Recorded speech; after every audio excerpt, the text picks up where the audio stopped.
p.m. and I'm going to call this meeting of the Oshtemo Charter Township Planning Commission to order.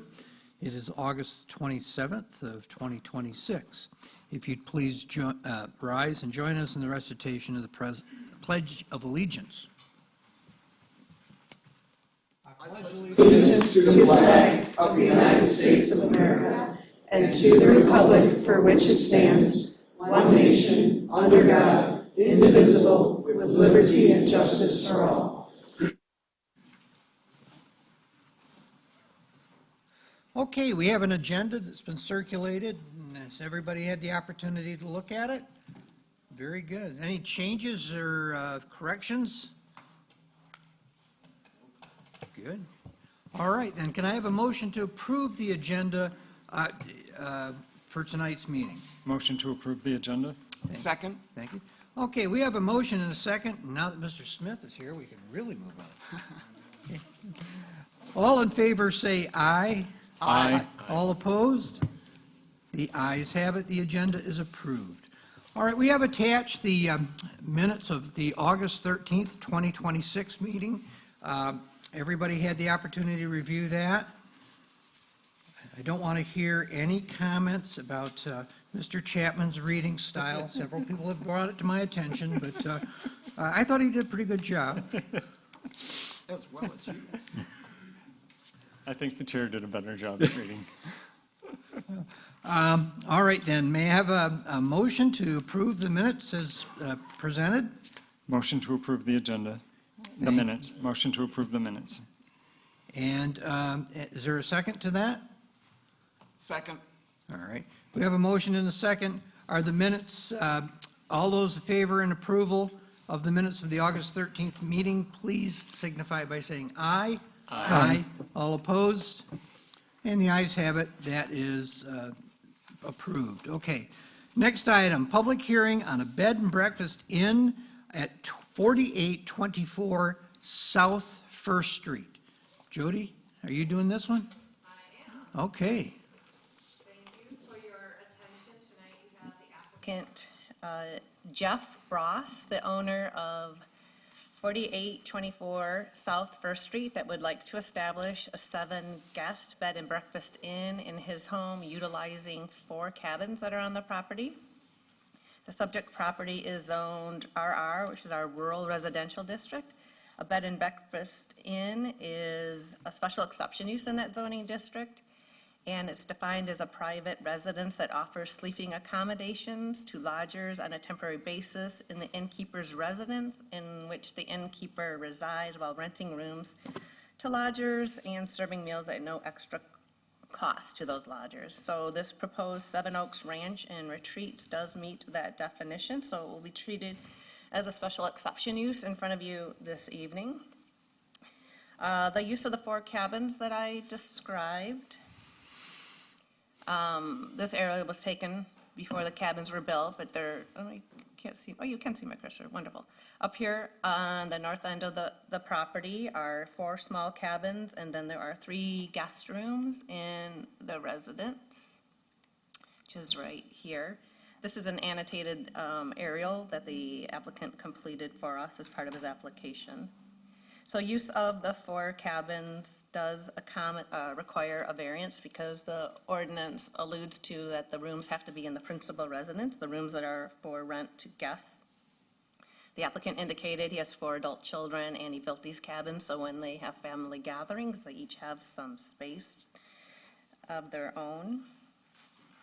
The applicant has also asked for approval to hold retreats 3 to 6 weekends a year and limiting it to 7 guests and 1 facilitator.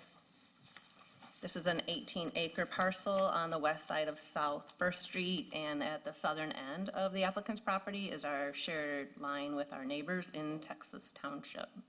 It's to place you where this property is. Stadium Drive is a little bit south of the subject property. I did say the variance is needed to use the cabins as detached guest rooms. And then the other variance is the bed and breakfast provisions say you can only have 6 guest rooms, but it doesn't say you can only have 1 person in that guest room. So to have 7 guest rooms requires a variance. Depending on the outcome of this evening, the applicant will appear before the Zoning Board of Appeals next month. Like I said, this property is rural residential. The use is a special exception use, so let's look at those criteria. Anytime we have a special exception use in front of us, we start walking through the review criteria. The first one being, what does the comprehensive plan say, and the zoning ordinance, is the use consistent?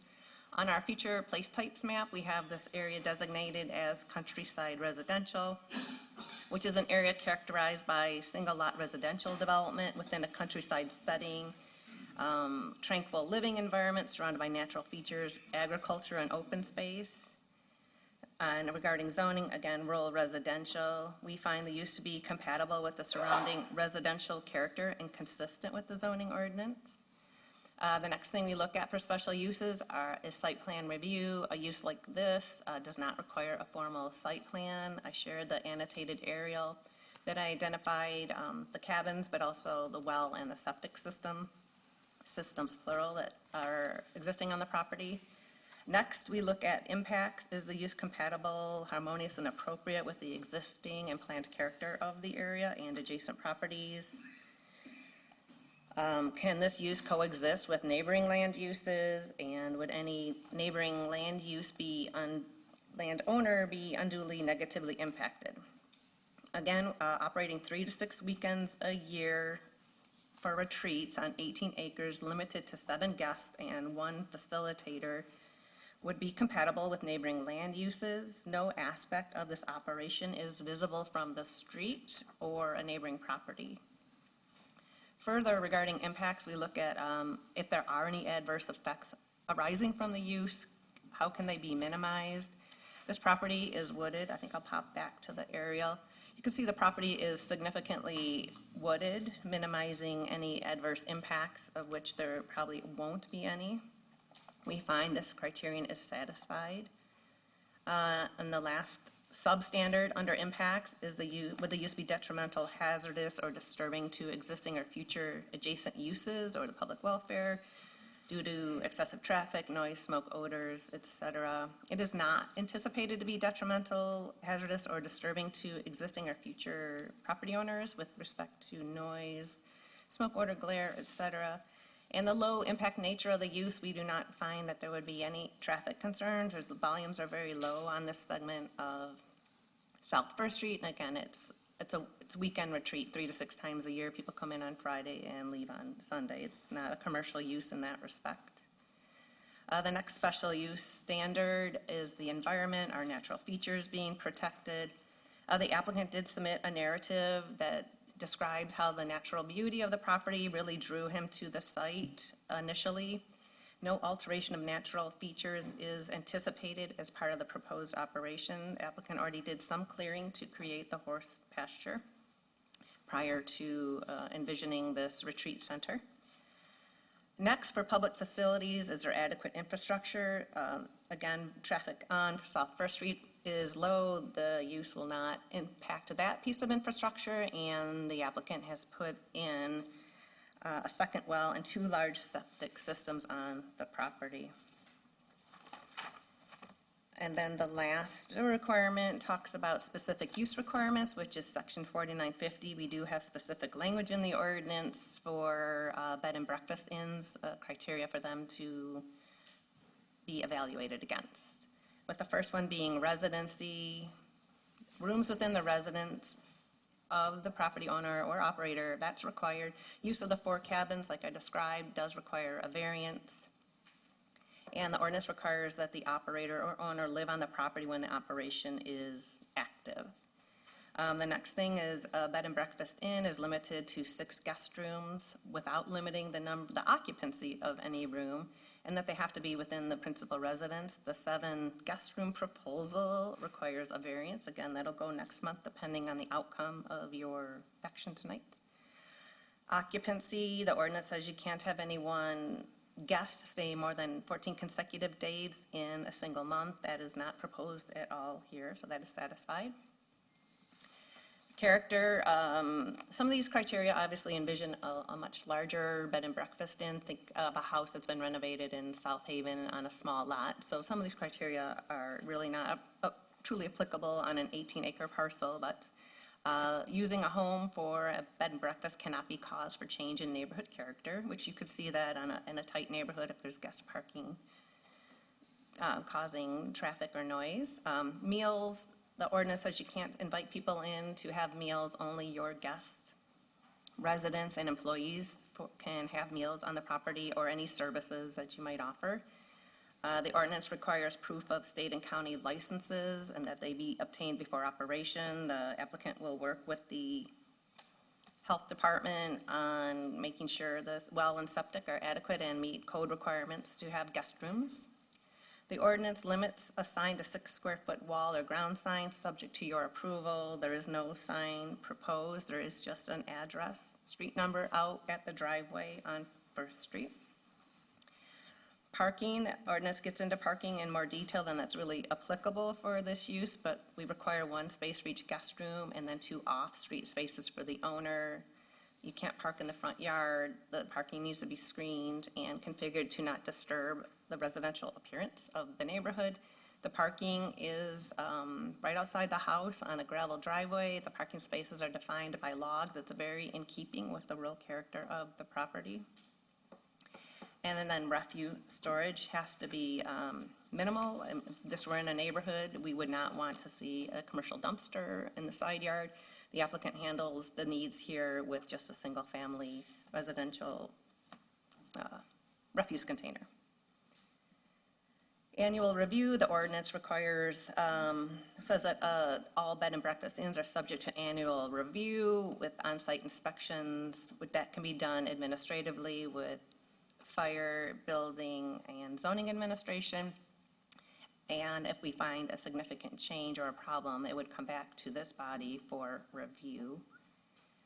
And then the last standard under section 4950, which controls for bed and breakfast inns, is the impact. Any bed and breakfast inn has to satisfy our anti-noise and public nuisance ordinance, of course. It can't produce any offensive noise, traffic glare, et cetera, that would be detrimental to the character of the neighborhood. And we find that this can be satisfied, and this criterion will remain applicable regardless of ownership of this bed and breakfast ranch and retreat if it is approved tonight.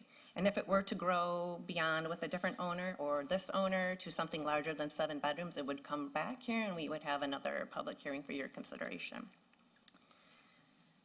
So our recommendation to you is, of course, you review the information that was in the packet. The applicant's going to speak, so let's hear what he has to say, have a conversation with him, consider the public comment that might be offered this evening, and then, you deliberate, make a finding if the proposed special use conforms to the special use criteria that I reviewed, and section 4950, which specifically controls bed and breakfast inns.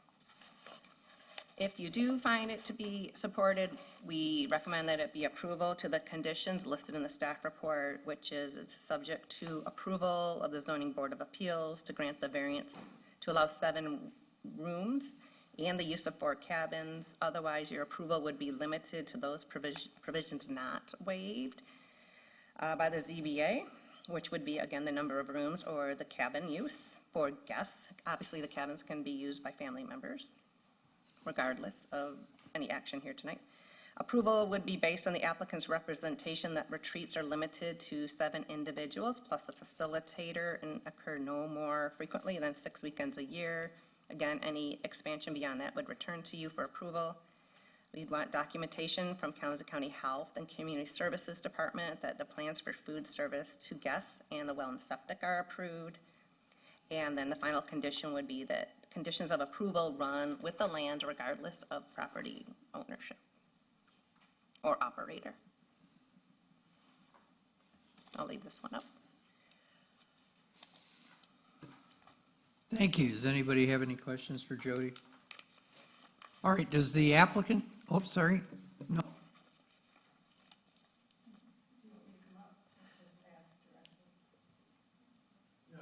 I don't think your mic's on. No. Mr. Chairman. Just one moment, ma'am. You will have an opportunity in the public comment section to say what your piece is, okay?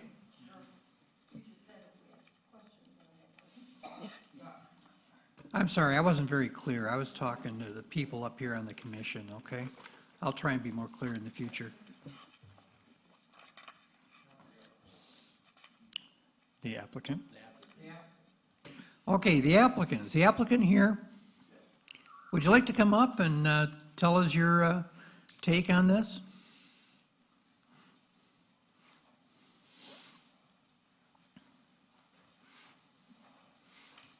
Well, first, I'd like to say thank you for giving me the opportunity to pursue this special variance. First and foremost, this is my property and my personal home, and I acquired it in 2014 with the dream of having a very special place in the country where I could share my love for horses with my 4 adult kids and all my grandkids and nieces and nephews. A second population I want to share it with are some of my clients and friends who live all over the country, and some of them live in cities. And so when they come out to visit, they think this is a beautiful area around here, and they look at my property and say, wow, I feel like I'm in Montana. And it's very comforting and very restorative and peaceful. I have a master's degree in camp administration and adventure education with a minor in environmental education. So I'm and I incorporate environmental investments in my practice. So the environment, the natural environment, is extremely important to my heart and my ethics. So I would not want to do anything to harm this community or the environment in any way. I just want to use nature and the horses who have a very magical impact on helping people to open up and experience a new level of self-awareness and personal growth.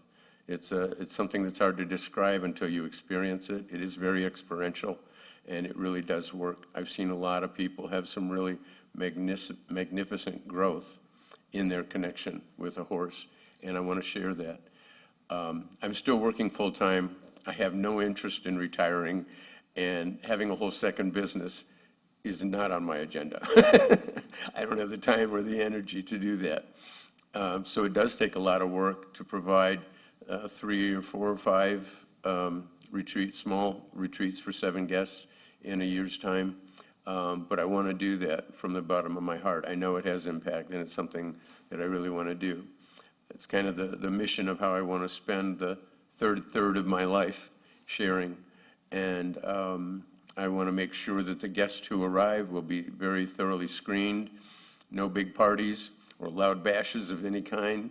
They are people who will respect the environment and the horses and be quiet and be there for a common mission to grow and just be a person who might experience less stress and less anxiety and more happiness and more self-confidence. And that's the purpose of it. I hope and plan to for sure see that there's no great impact on Oshtemo Township in any way and have some really positive impact on the guests. And I'm open for any questions, or I have a whole statement here, but I don't feel like I should bore you with reading the whole thing. We thank you for that. I have a question for you, though. Yes, sir. On the, one of the slides that's been presented, there's a showing of drain fields sketched in, and the 4 cabins in the main house. Now, are those drain fields all tied into the cabin already? Is the cabin already tied into them? Yes, they are. Through the existing septic system? Yes. And now are you going to expand that to include the house and the cabins? When I put in a new, when I purchased the property, I put in new septic fields. And I told the septic people that I wanted 1 septic tank to be for a family of 6. I wanted it to be an extra large one with a huge drain field. And then I asked them to double that so that we could easily have the occasional use of 7 or 8 people, and it would be way more than sufficient. And the drain fields go way out into the horse pasture. They're vast. Okay. All right, so that's already in, that's in Yes, sir. place? Yeah. And you have the permits from the town, from the county They've approved all of that. Yes, that Okay. was a long time ago, yes. Thank you. Sure, thank you. I just have a parallel question. The 4 cabins, when were those built? That's a great question. They were built last year. They were finished in late September of 2025, and I did not know. I had a unfortunate situation with the contractors. I had put a great deal of trust in them, and I come to find out after a 2-year project that there were a lot of things they didn't do properly. And they did not file for permits on the cabin, and they did not have an inspection. And I did not know that until after the event. How much fear does that bring to you? Well, it did bring a great deal of fear because we were having some plumbing problems. And so I hired, after I terminated the relationship with those contractors, I hired a very reputable plumbing firm out to inspect everything, and they found out it all had to be redone. They didn't use the proper piping, and they didn't dig them low enough, deep enough. They could have frozen. And it was a really bad, because we had already, knowing that was all completed, we had put in all new landscaping, plants, grass, and gravel pathways. Pardon me. And so they had to dig all that landscaping work up and dig the trenches much deeper, so they were deeper than 42 inches, and put in the proper pipe. So I now know, I saw it, that everything's been done properly now. You're talking about the water supply lines from the Both, well? both. The water supply line from the house to the cabins and to the septic, out of the cabins, out to the septic. Okay, what was their inspection of the cabins? Did they take the wall apart so they could get at the wiring and the plumbing to see if it fit code? They pretty much went from the ground. The plumbing inside the cabins is fine. It's very adequate, and everything is perfect and working. It was all the pipe in the ground that had to be redone. Was it inspected by someone, though? The internal plumbing? Was there a plumbing inspector that came out and said, yep, it's okay? Or electrical? I don't remember. That was my next question. Was there an electrical inspector that came out and said? Yes, and the electric had to be redone as well. They wired all 4 cabins on one 20-amp breaker. Oh, And each cabin has its own private bath with a kitchenette and a microwave and a Keurig. Oh. Yeah, yeah. So it was a really big bad deal for me. But all the electric had to be redone. Every cabin now has its own 20-amp breaker, and it had, all new lines had to be put in, and an improved piping, PVC piping that the electrical lines run through. And yes, there was an inspection in the house that shows the breakers in the new panel that send the electric out to the cabins.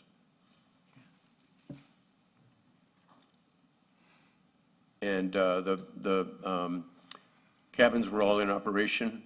They didn't get used, but they were in operation all last winter. And there was no freezing, and they stayed warm, and the pipes didn't freeze, and everything worked all through. So I know from one full year that everything works well. So they've been occupied, and have you had some retreats? Yeah, Just I've had a couple guests. Yeah. commercial ones? No, friends. Some people who came out for some equine coaching, but there was no revenue or anything like that. And some family. But very minimal use. And for this summer, I've just been waiting for this day. Al, can I go ahead? Yeah, go ahead. My question is, on the 3 to 6 weekends annually, are you anticipating this could potentially be throughout the year or primarily seasonal? Well, I'm open to that. I'm rather doubtful that people are going to want to come November through April. If somebody wanted to have, the cabins are heated and very efficiently insulated, top, bottom, all the walls and the windows and everything. But if somebody wanted that kind of experience, I would be happy to talk to them about that. But my thinking is May through October, September and October are the ideal times. And about 1 weekend a month would be sufficient. And I still show horses competitively, and that takes me at least 2 weekends a month, so I need some time to rest.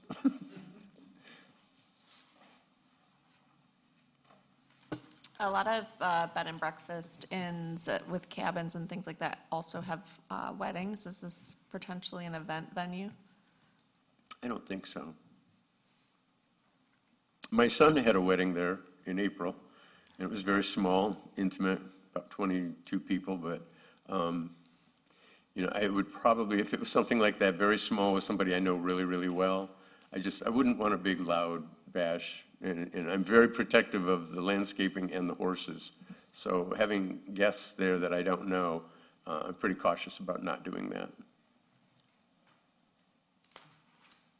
And I have had a few significant events with great positive response. The Kalamazoo Symphony Orchestra, Farmers Alley, the Kalamazoo Rotary Club has met there twice, and sometimes like 30 people. But I mean, that's like just having a kind of large function at your home. Nobody's spent the night or anything like that.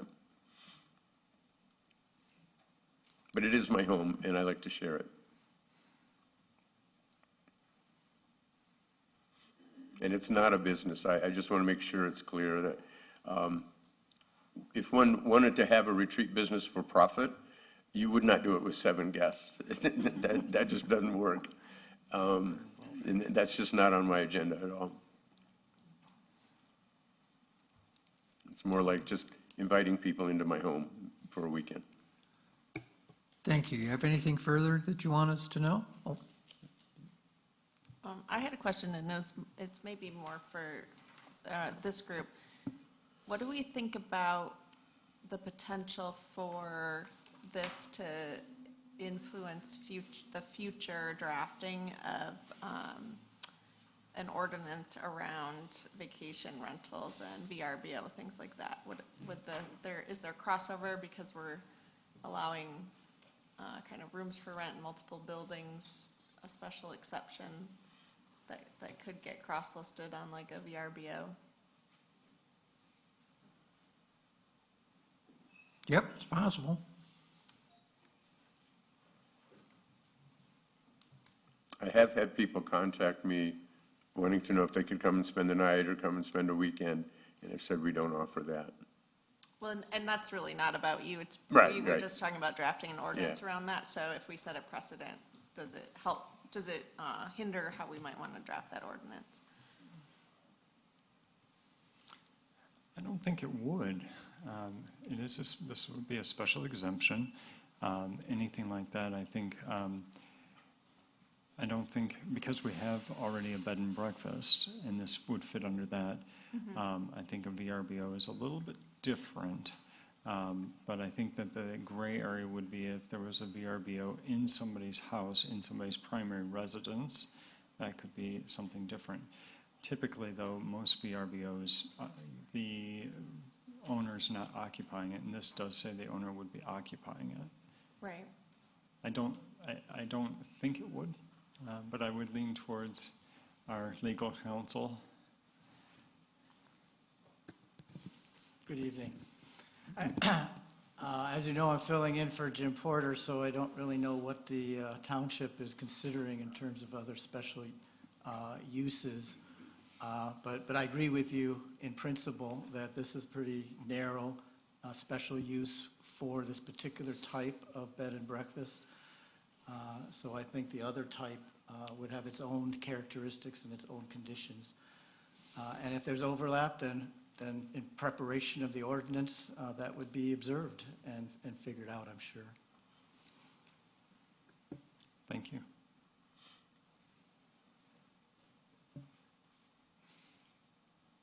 Okay, well, thank you very much, appreciate it. And at this point, anybody on the commission want to ask any further questions? No, then at this point, I'm going to open the hearing to public comment. And if you have a comment, I'd like you to come on up to the podium and tell us what you're thinking, and let us hear from you. And as she approaches the podium, I'll hand out an email that we received this afternoon in support of the applicant's request. Okay. You can sit down, you don't have to stay up there, I mean, we know what you look like. I'm Heidi Baird, and I live here in Oshtemo. And just a couple of questions. I was not clear on how many people would be allowed at the retreats. You said 7, because it sounded like 70 or 17. So 7, okay. But then there would be still requirements for other people to serve them, right? So there would be a little bit of influx. The second question is, it goes along with the questions you were saying, will this encourage other property developers to want to do something in this area? And I think it definitely will, so it's something you should think about I know it's a special, whatever you call it, but the variance. But it may encourage other people to make special variances, and you might want to just consider that, how you would handle that. And also, how many horses are there? 4 horses. And do you have a big barn for them? Big enough for the 4 horses. How big is a barn for 4 horses? This isn't, I'm sorry, this is not getting captured on the microphone, so you should direct your questions to the planning commission and then you Okay. can come back up. All right. For the people watching. How many, asking how many horses and how big is a barn for 4 horses? Is Essie allowed to answer? Well, Mr. Ross, I told you to sit down, but you're no place near a microphone, so could you come up and tell us? Yeah, The barn measures 30 by 45. that's 30 feet by 45 feet. And then there must be trails if you're going to be riding, and how does that impact your property? Again, please go to the microphone. This is being recorded and broadcast. Out of the 18 acres, there's approximately 6 acres in the center that's been opened up for an arena, a little trail pattern, and pastures. The remaining 12 acres surrounds that central open area, and that's where the trails are. They wrap around. Thank you. And that's all I have. Thank you. Thank you. Are there any further questions or comments? Come on up.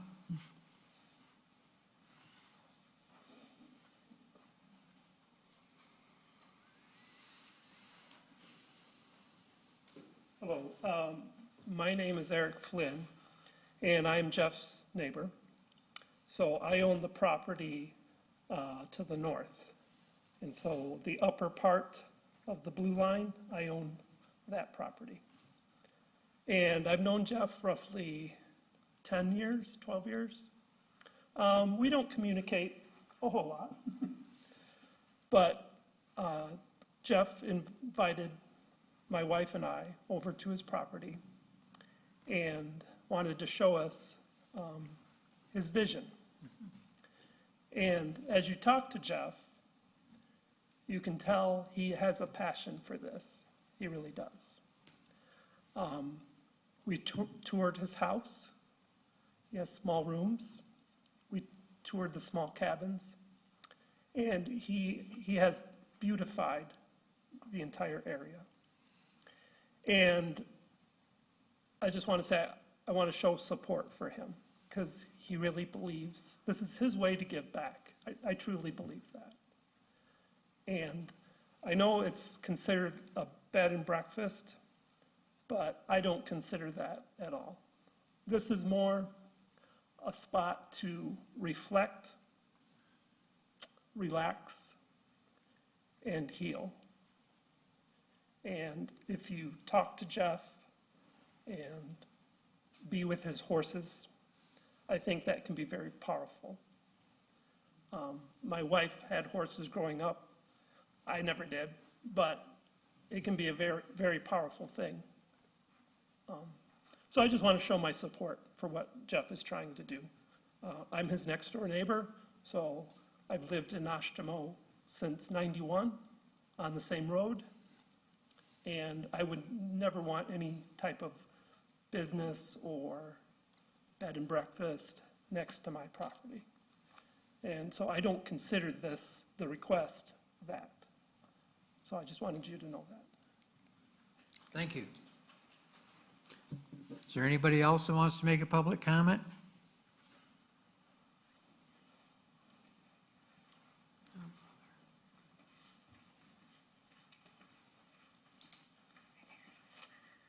Good evening, Katie Schneider. I agree that this is a great project. It's great in idea. I know quite a few friends who have worked with horses, and I agree with that as well. The website testimonials, they speak about many happy customers over, I believe, the last year or so. I did have a question about what the teepee is for. Is that considered another room? It looked like it sleeps for 7. Again, the cabins are a sticking point.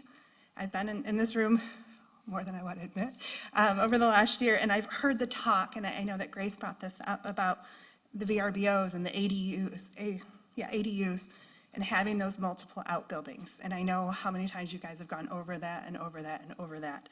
I have checked out this website. It's a beautiful, huge lodge, and I wonder if it would be better to have the rooms just in the lodge to clear up the future precedents with the VRBO and the ADU issue of all the outbuildings, because I know we've gone over that so many times. I had some concerns about already hosting, just from kind of looking at the website. So again, my thought was maybe more of just, I know you guys can approve with conditions, and maybe that's just approving the home. Again, that can open up policing issues, because it sounds like there's already events going on. I'm going to admit, my husband got pretty excited about this one, because when we first bought our chunk of land and we were not really prepared to be farmers, we talked about putting in a campground with cabins. So, does this open that precedence? And I think that's something else to consider. Thank you.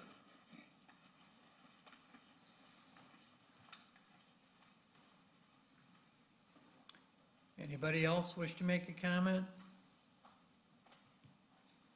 All right, I declare the public hearing portion of the program closed on this issue. And then it's now up to the Planning Commission to determine whether or not we're going to approve this request or deny it. Does anybody have anything they want to say before we put it up for a vote? All right.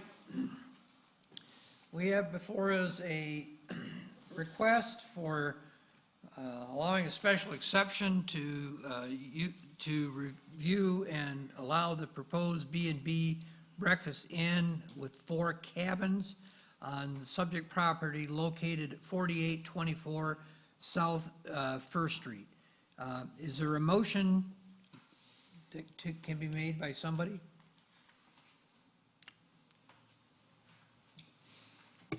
I move to deny the request. Okay. We have a motion. Is there a second?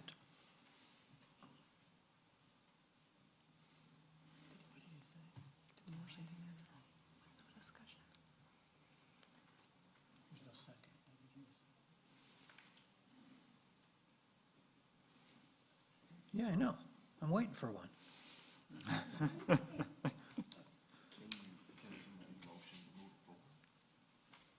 Well, we had, excuse me. If there's no second, then the chair will move the meeting on and ask for another motion. Okay. All right, can we have another motion? I will make a motion to approve with the conditions that were listed. Okay, do we have a second? I second the motion. Okay, now we have a motion and a second. All those in favor? Mr. Chairman? Yes. May I? Yes, please. Turn the mic on. I think with a special use, it would serve the commission well to add to the motion that the requirements of the special use, the ordinance requirements of the special use have been satisfied within the motion.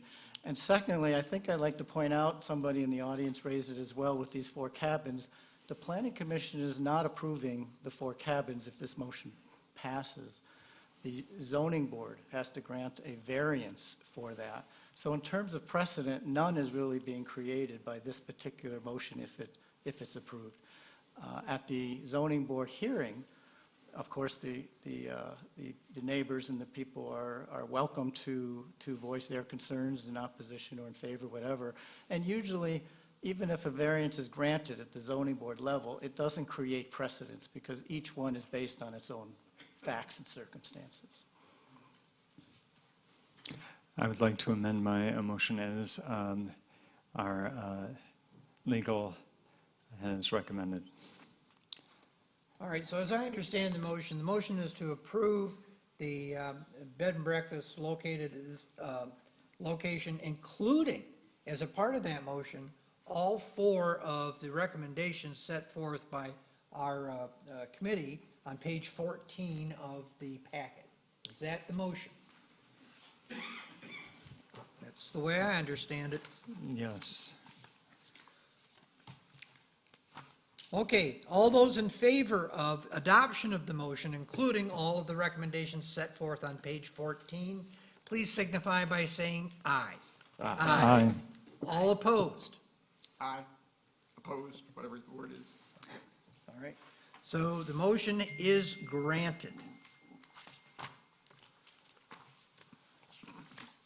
Moving on to the next item of business, that is a public hearing on the Unified Care Facility located at 5516 West N Avenue and an adjacent parcel of land.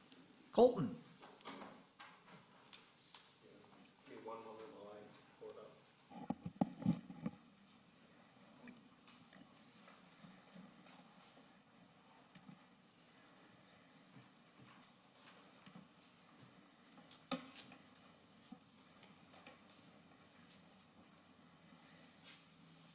All right, thank you, Chair. So here we have a special use request to establish a unified care facility on adjoining properties located within the 5500 block of West End Avenue. This is one the Planning Commission has seen before, as the Planning Commission decided to table the request earlier this year, back on April 23rd, to give the applicant an opportunity to amend his plans. The Planning Commission noted concerns related to parking, as well as size and height and architecture of the newly proposed building on the neighboring vacant lot. The applicant has since resubmitted documents and has amended his proposal with some notable changes. These notable changes include: 1, the new building is proposed to be constructed as a duplex rather than one congregate facility. 2, the unified care facility consists of 3 adult foster care small group homes licensed by the state of Michigan rather than 2 licenses. 3, the size of the new building has been reduced from 4,875 square feet to 4,046 square feet. 4, the height of the building has been reduced from 26 feet to 20 feet. And 5, the depth of the new building has been reduced from 65 feet to 53 feet. Additional changes the applicant is proposing includes increasing the parking spaces from 8 to 9 parking spaces, with an option of having 2 additional spaces in the driveway of the existing home of 5516 West End Avenue, for a total of 11 spaces. And lastly, improving the site circulation, as you can see on your screen, by adding a connecting drive between the 2 properties for the unified care facility. So again, the special use review criteria of those elements regarding parking, as well as building height and size, were the concerns raised by the Planning Commission at the last public hearing. So in terms of recommendation, the Planning Commission may approve with conditions, or deny the special use request. Township staff recommend the Planning Commission review the information provided in the staff report, the application and supplemental attachments, listen to the applicant's presentation, have an open dialogue with the applicant, consider any public comment, and then make a finding as to whether the proposed special use conforms to the standards and recommendations of the 2045 Oshtemo Comprehensive Plan, the special use review criteria of section 65.30, then as well as the requirements for special uses in section 49.140 of the zoning ordinance. If the Planning Commission finds that the special use request is supported, staff suggests the Planning Commission attach the conditions outlined in the staff report beginning on page 29 to their approval. If the Planning Commission finds that the portion of the special use request pertaining to the duplex is not supported, staff suggests the Planning Commission grant special use approval to operate one adult foster care small group home within the existing home located at 5516 West End Avenue, subject to the conditions outlined in the staff report on pages 29 and 30 of the packet. Thank you. I'd be happy to answer any questions. Would also like to note that the applicant is also present tonight to help answer any questions as well. Do you have images of the building, the new? Thank you.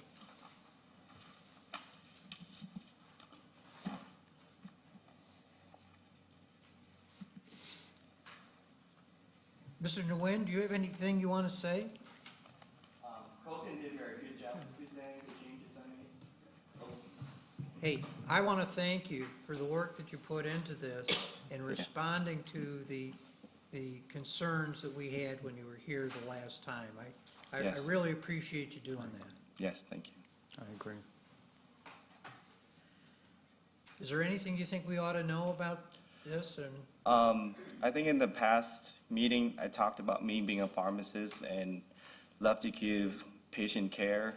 But since I closed down the pharmacy and doing something else, I find myself to turn back for caring for seniors. So I currently run a facility in Kalamazoo, or a home in Kalamazoo off of East Cork Street called Tender Living Home. And ever since running that, give me great joy to take care of the seniors. Right now, we're currently taking care of seniors who are lovely ladies, and we have one gentleman who needs help with medications. We got one who just moved out to Arizona because he couldn't stand the cold anymore after living here 30-something years. So he sent us a picture of the mountains. We're jealous, but we're happy for him. So we have one room available at Tender Living Home. So this is something that, my pharmacy was in Oshtemo Township. So I just want to bring that a better care to Oshtemo Township. I know I've been to other homes that were kind of not up to par. So by creating this new built, purposefully built, I think we can provide a lot better care for our seniors. okay. Does anybody on the commission have any questions they want to address to Mr. Nguyen? No, thank you very much. Okay, I'm going to open the public hearing portion of the meeting. If you have a comment you want to make or on this, please come up to the podium and state your name and let us know what you think. And while she's preparing to speak, I'll pass out a letter of opposition that was hand-delivered to the township this afternoon.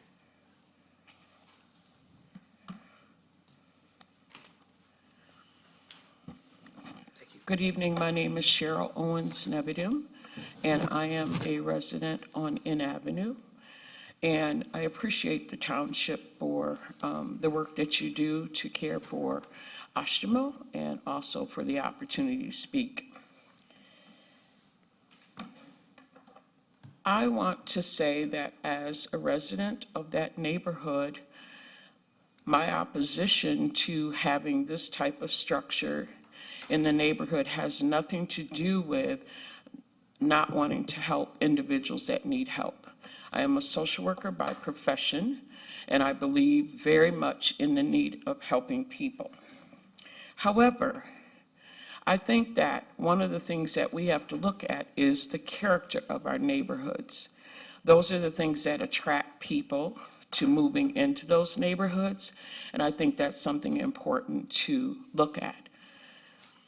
So while it is very important that these individuals have places to stay, Inn Avenue is likely not the place for that. The reason why I say that is, first and foremost, the area is very small. If you're talking about adding another structure on a very small lot when all the other lots are much larger. So that there changes the character of the neighborhood.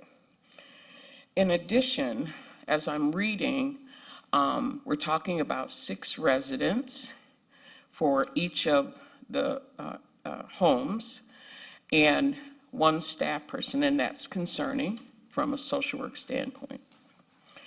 Also, individuals from AFC homes often, some come with very stable behaviors, some come with very challenging behaviors. And having that in the neighborhood can cause more challenges, more difficulty, and make some of us who live there not want to live there anymore. I think having stable neighborhoods in Oshtemo is very, very important. In addition, licensing of this AFC home, if the home is successful and there are people living there, then the businessman is successful in making money. This is a business. If for some reason the rules change, governor changes, you know how politics can be, and it's difficult to get people placed, then we have a problem. Those are things that have to be considered. In addition, I hope the township is looking into if something changes with the residents or the ability to fill that home, how easy is it to change it to something else? A corrections type situation, children's foster care, juveniles, those types of things have to be thought about in terms of the neighborhood. Lots of places where facilities could be placed, where they're closer to activities, supports, and those kinds of things.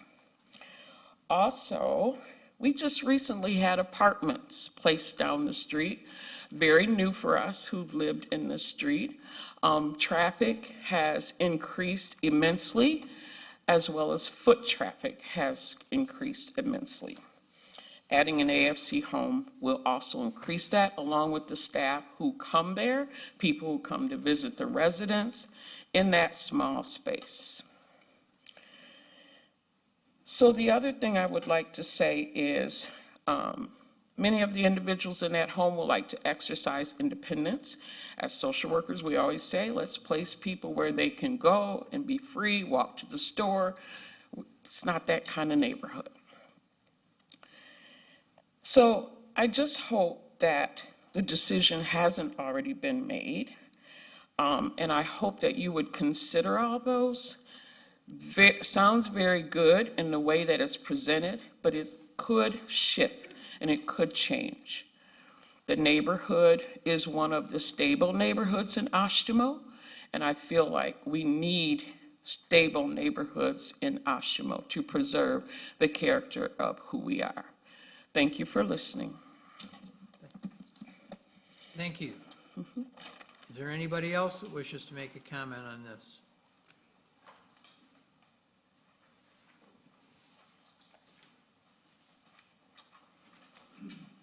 Good evening, Oshtemo. Thank you for letting me speak. My name's Dave Hamola, and I'm the owner of 5552 N Avenue, the property just west of this. And I think some of my concerns are, you know, if things are rezoned and things like that, you know, what's going to happen to my property value? How are these things going to influence my property taxes and things that already exist there?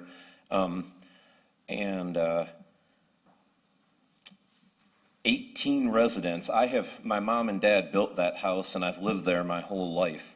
And I've had families there and stuff, and I just, in my mind, I'm having a hard time looking at as my neighbor Cheryl, I grew up with her family, 18 residents, you know, on here in the traffic and things coming and going.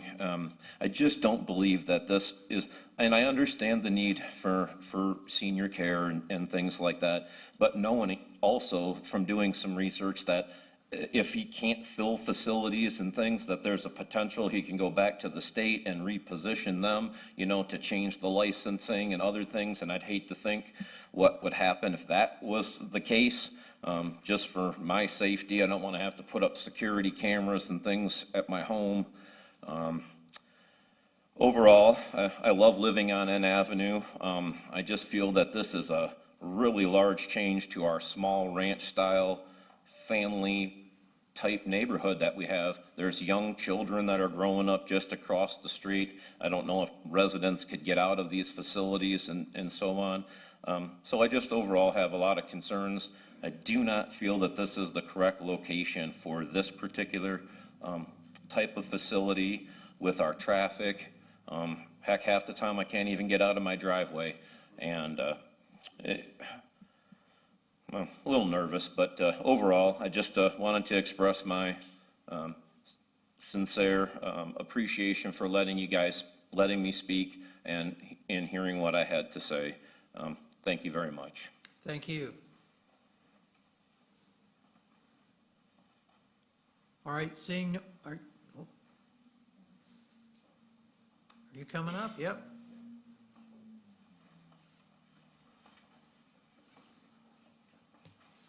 Good evening. Again, thank you for having me as well. I appreciate the comments of the previous speakers, agree with them. My name is Ann Bashaw. I live on 11th Street, right at the intersection of N and 11th. I too have no objection to, I understand seniors need care. But one of our concerns, as you may recall, in the previous meeting was the design of the home. It hasn't really changed that much, except it's a duplex. It doesn't look anything like the character of the other homes in the area. As you may recall, I spoke on the last meeting and I asked you all to drive out there and look at the street. I don't know if you did, but if you did, that doesn't look like anything on that street. And also, you guys were extremely concerned about parking. Was there enough parking? Is it formatted incorrectly? This looks like we're turning it into a giant commercial parking lot. All those spots, the connecting driveway, it's not going to fit in with the character of even the house that's already there. I just think this is cosmetically, it's just not a good look.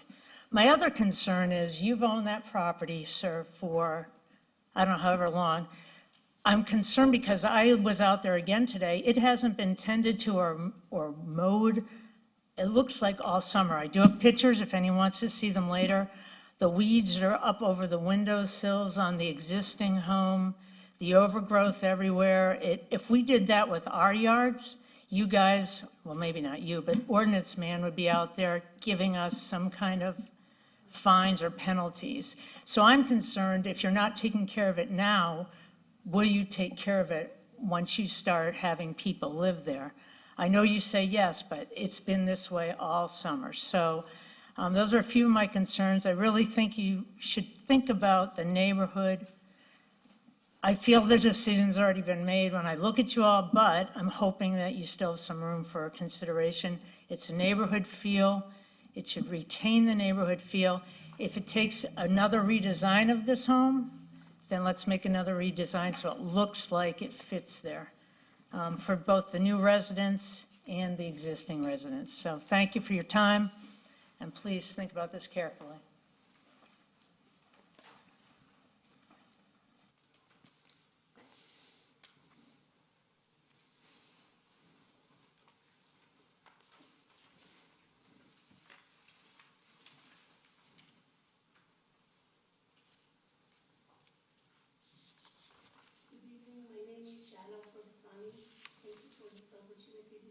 Time that I've been in this meeting. I live exactly across the street from this house or this project. As to three speakers that previously spoke, pretty much I can be echo of them. The lady, she mentioned about the cleanness of environment. Every morning when I open my window, I see that yard, which all of us, pretty much most of us are, I can call it as elderly and a few young family with young children. we take care of the area, we take a really pride and ownership for this neighborhood. And as they mentioned also, the apartment that they're being, I don't call that N Avenue anymore. I don't want to be funny, but I call it N Highway, semi-truck. And all kinds of traffic is coming, going. And with this type of senior, in my past job, I worked 12 years in nursing home as a dietary manager, social worker, activity director, before I retired as a food service manager and graduate from University of Western Michigan. I worked in those nursing homes. Heaven forbid nothing happened to those residents, but on a regular basis, it's gonna be an ambulance. I mean, it's hard for me, even my driveway is long, I have a turnaround. It's hard for me to turn in the morning when I wanna go to work. I'm working part-time job now because of the traffic. So the ambulance is coming, and it's just absolutely not proper project for this neighborhood. I might speak very plain. I don't have all those professional terminology that these speakers they use, but I have grandchildren. I don't want to, them be affected, that I'll be afraid my grandchildren go out, and I've been in this house for 15 years. I have nothing but the best neighbors, supportive, friendly, and loving neighbors that I appreciate if we keep it this way and not to have this project. And especially it cost exactly affect me and Mr. David, Ms. Cheryl, and so that's my concern, and thank you so much for your time and give me this opportunity to express my feeling. Sorry I wasn't prepared, but thank you. You did okay. Thank you, sir. Thank you. Anyone else?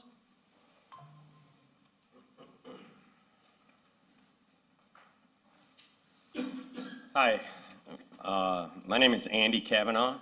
I'm here representing my mother, Joan Kavanaugh. She has resided, her father built a house for her at 5508 West End Avenue, just east of the proposed business. And she asked me to come in here and share some thoughts. And make no mistake about whether or not it meets setbacks, whether or not it can be used, whether or not he's got legal authority to do this. But make no mistake, that particular facility that is on the screen right now does not even remotely fit the house next to it, whether it's to the east or west, or the entire tenor of the neighborhood. It just doesn't. I don't believe there are any businesses. There might be a couple small ones that are being run out of houses there. But this, I mean, even in the name, the title, Unified Care Facility. I mean, the address that is at 5508 West End Avenue is Joan Marie Kavanaugh Trust. I believe it probably has other people's names that are there. I mean, this is going to be called Unified Care Facility. So, I mean, right there is saying, look, I'm no longer part of the neighborhood. I'm a completely different use than what all these other houses are. I too have pictures on my phone because having grown up in that house and watched my parents meticulously, along with everybody else in there, take care of their property to beautify the township of Oshtemo. The gal that lived there was 97 years old, I believe, when she passed away. God rest her soul. Barb Cronk loved her to death. I still sit on furniture that she had in my house today. She took better care of the property and cut the grass more than this proposed business owner wants to do. I mean, it's not even close. And it's just a shame that, you know, my mother, he wants to take care of seniors, right? She just had to move away from her home 2 months ago. But as a loyal Oshtemoer, she stayed in Oshtemo and moved into Story Point Care.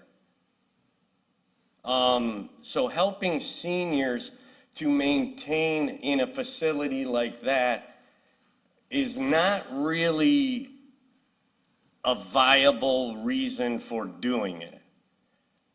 You know, if you really wanted to help seniors, I think her facility, I don't know what the square footage of each one of your tenants' rooms will be, but I think the square footage of her room where she's at is over 600 square feet. There's other options for seniors. This particular one is now we've gone from 2 precedents being set by having a special use for, now we have 3. So now there's 3 precedents set. So that's just gonna make it easier for everybody else. We didn't just set 1, we didn't set 2, we're setting 3 precedents with 3 different facilities. The traffic on that road, I think at the very least, before any of this gets approved, there should be a thorough traffic study. Having grown up on that road, I remember playing with Dave Hamola in the road. And that's where our parents told us to go. Now, when I back out of my mother's property, I don't know how long I have to wait sometimes. People blowing the horn, people blowing by you. I mean, he's talking about putting 18 residents that I'm assuming are not going to be locked in their rooms, that they'll have some access to the outdoors, correct? These are people that need care, as he said. These are people in severe care. You are now putting them at one of the busiest intersections and dangerous intersections in Oshtemo. Having added, I can't tell you how many apartments down the road. I think every one of you should just stand out there and watch. I can't tell you how many times in being on the corner lot we've had cars drive through the yard. And now he's talking about putting these people that are already at risk into a very busy section that's only going to get busier.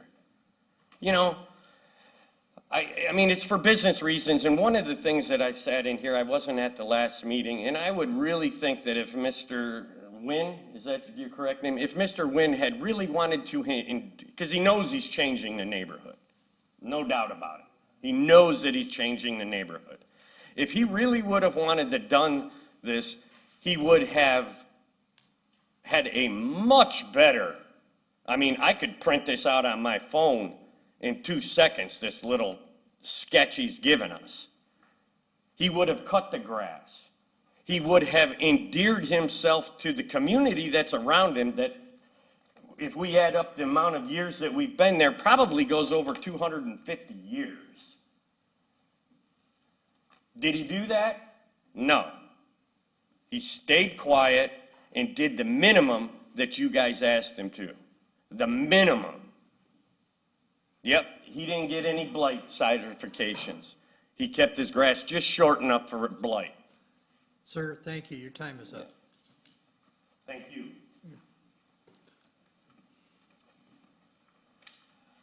I'm Bruce Goethe, Oshtemo resident.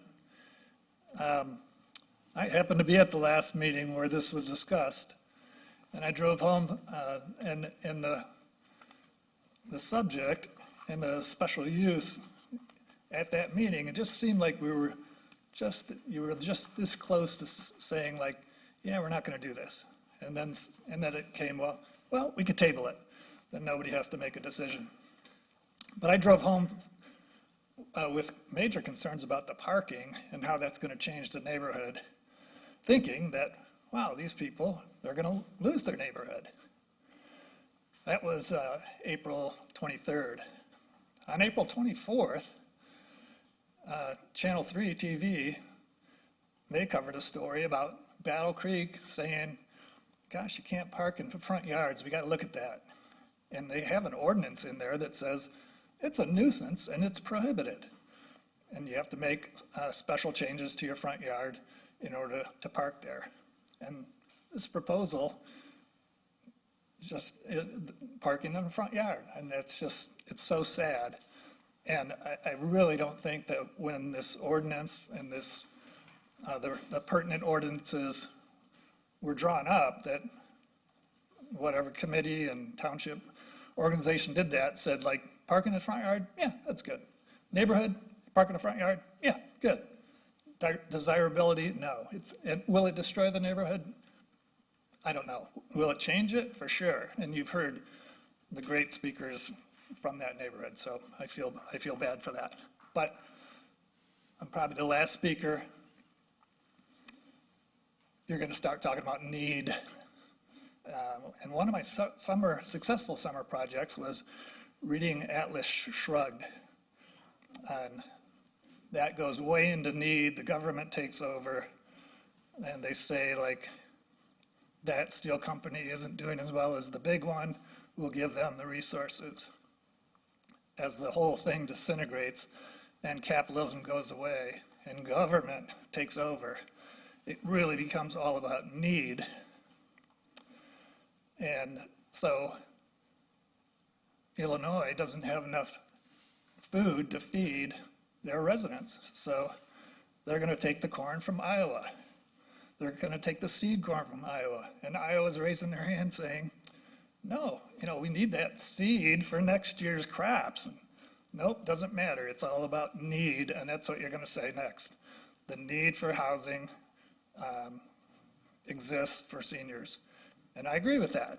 But location in this neighborhood, current project, parking in the front yard, big change to this neighborhood. I just really question the location. Thank you. Thank you.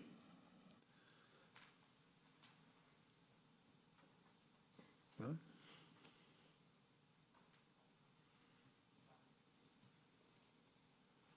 My name is Rick Thompson, and I have 2 questions and 1 comment. I'll keep it short. The first question is, I have no doubt that the structure has been approved. My question is, how much width exists between the building and the property line?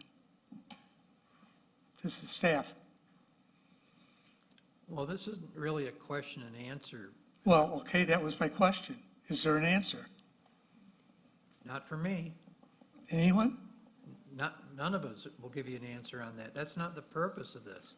The Well- purpose of this is to hear your concerns, and you've got... I understand. Okay. That leads to my concerns. Okay, well, you've just stated a concern, okay? All right. Do you have some other concerns? Yeah, absolutely, I have another concern. Then continue, please. The appearance, pure and simple, is not residential, period. There's no question about that. That's my comment. Okay, thank you very much. You're welcome.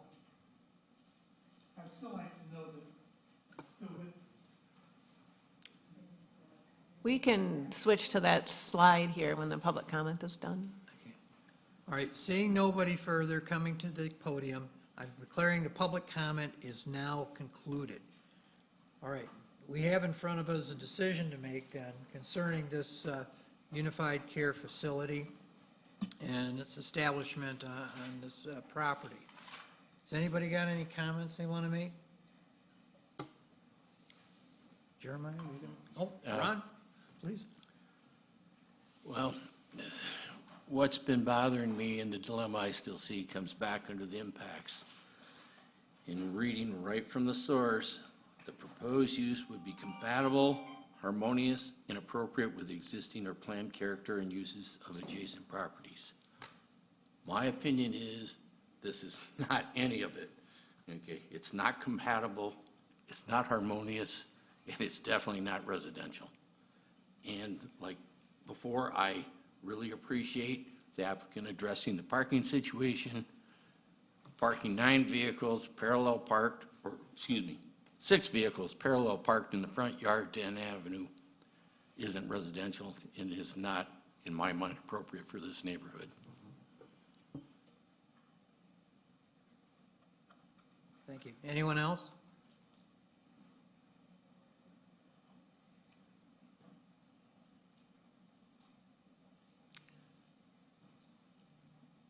Well, do have to agree with Mr. Verplank. I'm very pleased Mr. Nguyen took to heart and revised this drawing. I think it's much better than the last one, which was a two-story drawing, really dwarfed the neighborhood. This doesn't really fit harmoniously into the neighborhood. Maybe it's because I don't see any architectural details on the building that makes it look like it's going to fit in, like no picket fences or frills or something of that sort. It is a neighborhood of existing houses that have been there for many, many years. I can understand why the neighborhood is somewhat concerned. Wave that off as we definitely need these types of facilities.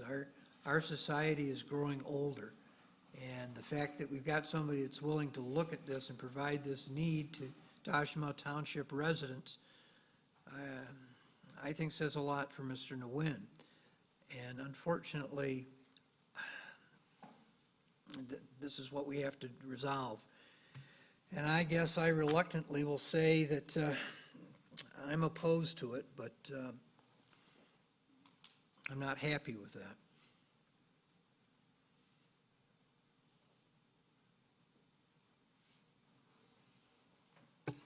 Is it 2 seniors per room? I think it's one senior room, isn't it, Mr. Nguyen? One per? One is single. That's why I need the square footage on it. Just from my personal experience as a businessman, I do agree that it has a really strong commercial feel to it. And I don't know much about the industry, but from my research, there may be financial opportunities out there for special loans for things like this that is more fitting in a commercial space. And that was my concern when I look at the impacts as well and how it impacts the neighborhood from its aesthetics. The parking space as well. Yeah, I do know there's a huge need for this as well. But I can understand the concerns of the neighbors. If it's helpful for you, sorry, Attorney Brown. When we created, per the request of the church on North 10th Street, the Unified Care Facility land use, it was because they wanted to create a couple small homes for seniors on the acreage immediately north of the church campus, and they already had a child care center in there, and so they couldn't meet the separation requirements. And so we thought, like, that's an appropriate need. We never envisioned this. We were trying to accommodate them wanting to put a couple senior homes on 10-plus acres on a parcel immediately adjacent to one where they had a daycare center. One of the other confounding factors is the future place types map that we created with our work that was done on our future plan, labeling this area as innovation and industry. That is the future view of this area, and that's where I see some conflict. Many of our areas in the township are undergoing significant changes, including right near my house, and those changes are not always welcome, but they are changes. And when I look at that future place type, and I see the growth that has developed in this area and the traffic, it makes it hard because I know there's a community need.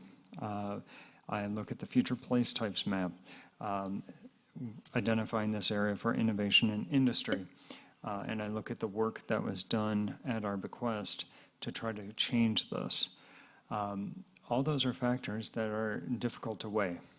I am completely on the fence with this one. I can't say one way or the other because I do recognize that the changes were made. Will any new growth in that area look exactly like the previous? No. because the data built for that community was significantly older than what modern structures would look like. So there's always going to be change. So if that lot, the empty lot, were developed with a new house, it wouldn't look like the existing houses. There would be a difference because architectural changes have occurred. So I'm on the fence. I'm completely on the fence with this. I do recognize that the applicant has made significant changes, and I do recognize that the neighborhood is undergoing significant changes. Yeah. This part of the neighborhood, though, to my recollection, is still fairly residential. The Oh, big it is. changes are coming down to the west, where the warehouses are and that sort of stuff. Yeah, as you get closer to the, As you get closer to To the end. 9th Street there. where it's fully developed.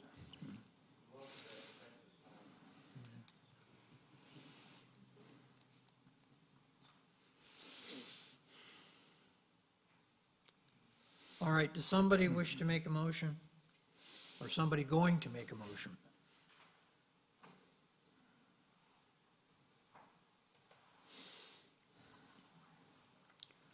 Chairman? Yes. Several commissioners I've noticed are perhaps leaning in favor of denial. I mean, I don't know, but if a motion is going to be made to deny it, am I on? Yeah. Then, because it's a denial, I think that the commission is bound to give specific reasons in the motion as to the reason for the denial. There's been some good discussion on that, but of course, the motion shouldn't just be to deny. There should be reasons in the motion. And again, I'm not making a judgment either way, but some of the things the commission talked about and the audience talked about a bit would be traffic, and that certainly is a compatibility issue, one way or the other, but it is an issue to consider. The other one is, that I hear a lot, is the external design, which is the specific language used in the ordinance that the commission is bound to consider. Whether that's residential enough or not, certainly it's up to the commission. But those are at least two areas of concern that the motion should address when made. Thank you. And Mr. Chair, Colton just reminded me that both of them, all three of them would be a special use, but also if you wanted to approve an AFC in the existing building, that's also a special use. So you could approve just that and not the duplex, or, deny it all, or approve it all. So you have options. And just to follow up to that, just in terms of process, I think if a motion is going to be made for the unified part of it, that is fine, and if it's denied, then of course the commission could move on to the single facility. I'll leave it to the commission, obviously, but if a motion is made just as to the single facility, and then the commission says the matter's closed and moved on, it just didn't address the other one. I'm not sure whether the applicant would want that addressed and a decision be made, but again, I wanted the commission to consider those particular factors when deciding this. Well, I think we ought to do this in two pieces. We ought to make a motion as to the joint facility. That'd be the first one. And then a motion as to the existing building. I think that would be the best way to proceed. Well, that's the way we're going to do it. Somebody want to make a motion as to the duplex facility, the vacant lot?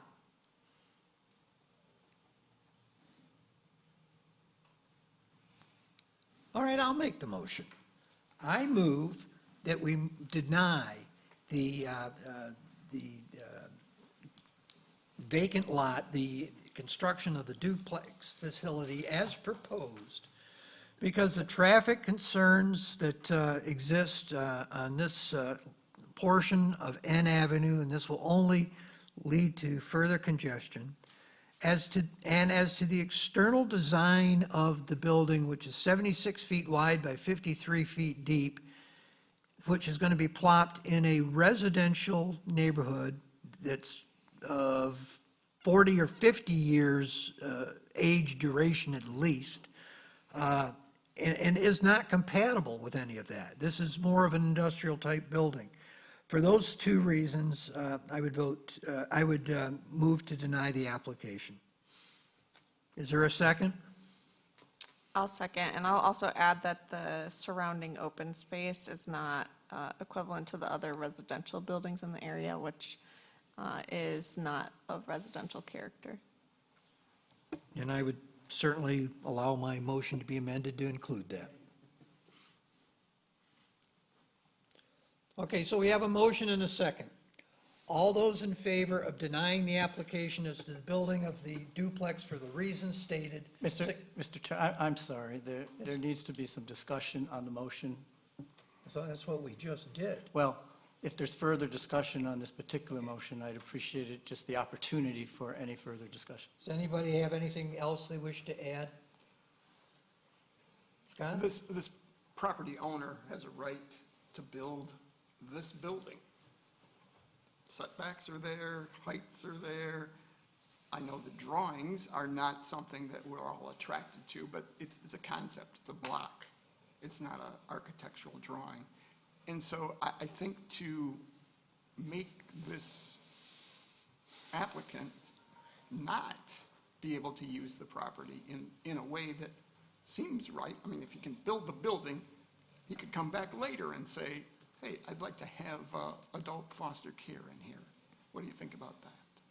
But he would already have the building up because he has a right to do it.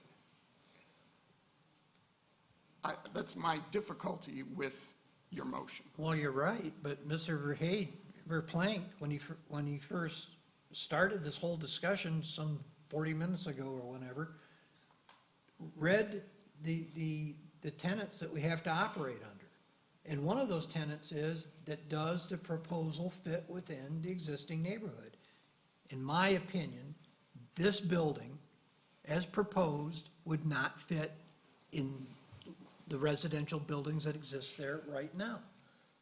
Now, could he come up with something that would? Yeah, maybe, but that's not it. That's not what's in front of us today. Doesn't that set into motion then that anyone building a house needs to come to the planning commission to see if it fits with the neighborhood? Well, it's not a residential home. It Well, is, it could be built as a residential home and then turned into a unified facility. but if it was built as a residential home, I think it would have more accoutrements of a residence. Mr. Chairman, perhaps I can. Just turned your mic on. Perhaps I can address that a little more, and maybe the commission is aware, I'm sure, but if a duplex is submitted to be built for residential use, then it's permitted by right in this particular district, if it meets setback and size requirements. But this is a special land use, which the ordinance gives the planning commission the right to consider other conditions and circumstances in the neighborhood. Compatibility is one of them. Compatibility would not be an issue, such as the aesthetics or the design would not be an issue if someone came in without needing a special land use. So I think that's the difference. I hope that helped and answered the question. I hear the difference. I appreciate it. Thank you. And if it were just a duplex, we would not allow parking in the front yard, like the special use requires. Then maybe that's the only issue, is the parking.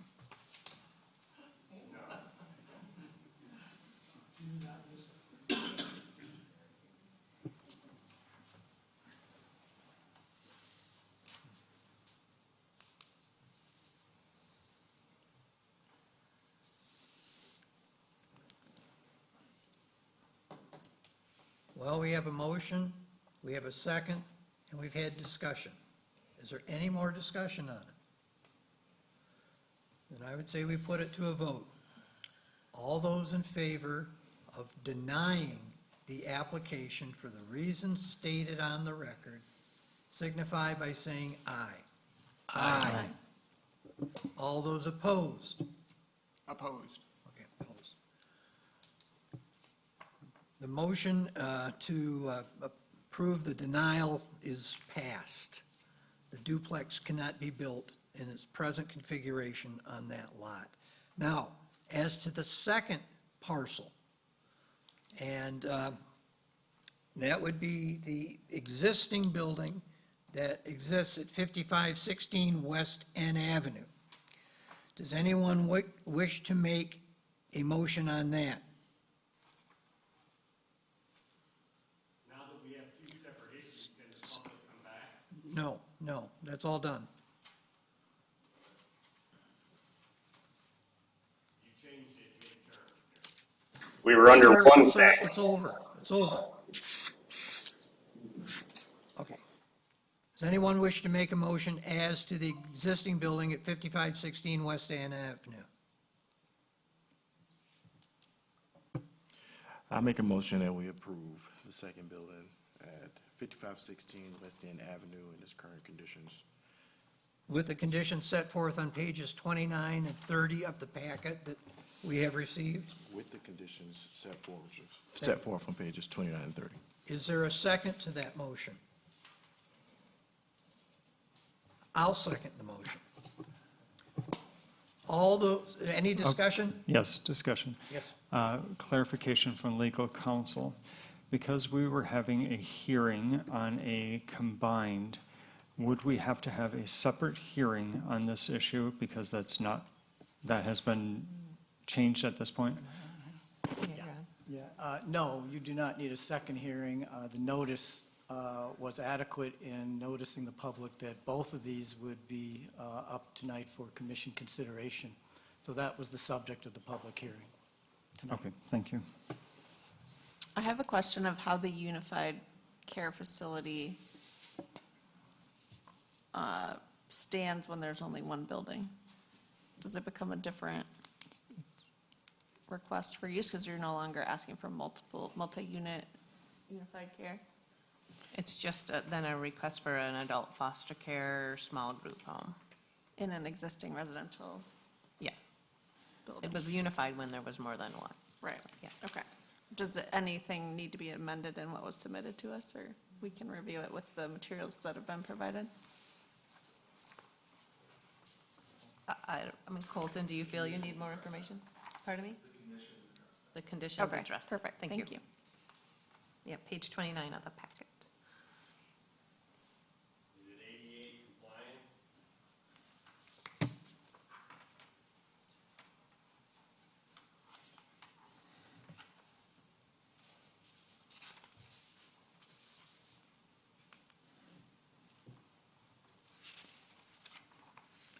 All right. There's no further discussion amongst the panel or the commission. All those in favor of approving the use of the home at 5516 West End Avenue as a adult foster care home, subject to the conditions set forth on page 29 and 30 of the report, signify by saying aye. Aye. All those opposed? Opposed. So, okay, this passes.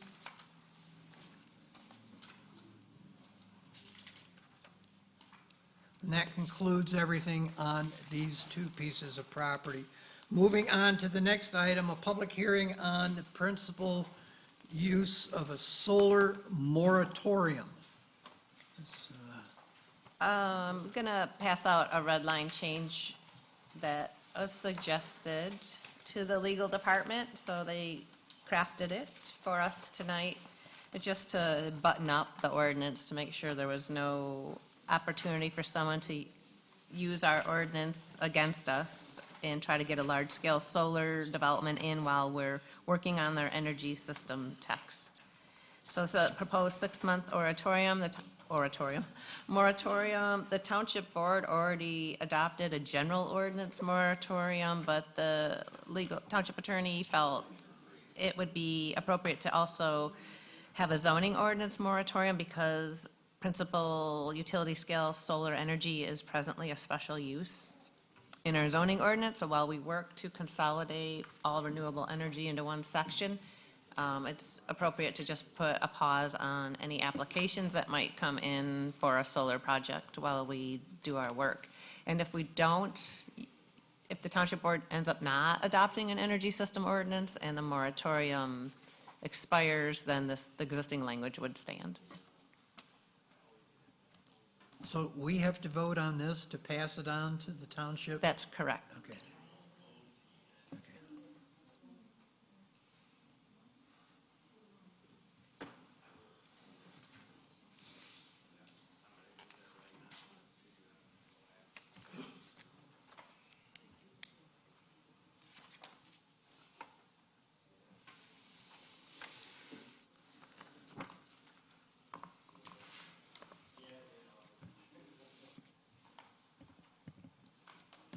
All right, I'm going to open this to a public hearing on the issue of whether or not we should be adopting this proposed ordinance to allow for a 6-month moratorium for the construction of solar energy projects within the township while we're working on putting an ordinance together. Anybody have a comment they want to make on it? If you do, please come up to the podium. While she's coming up, Mr. Chairman, I would remind the commission that the motion would be in the form of a recommendation. Right, yeah. Can't tell them what to do.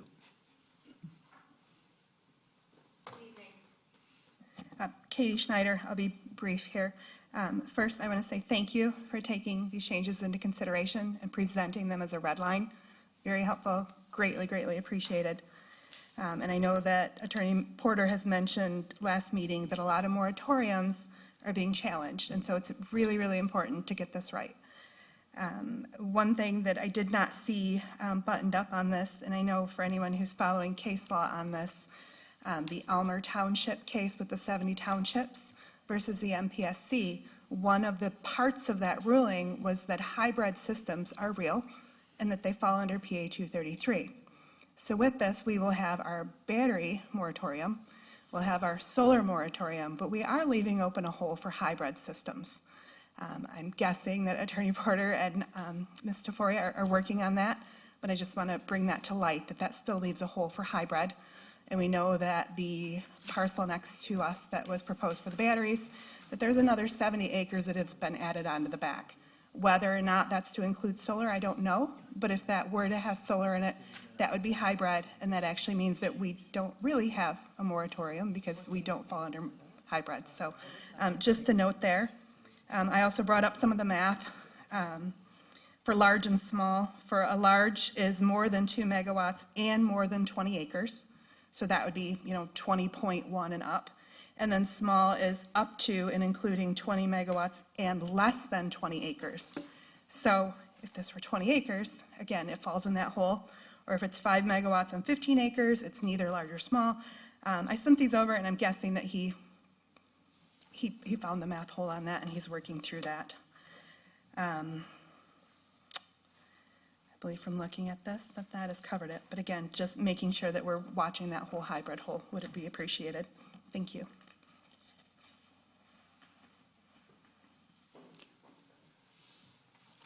Okay, seeing no one else in the public coming up to make a comment, I declare the public comment portion of the meeting closed. Commissioners, we have before us this draft Oshtemo Township ordinance.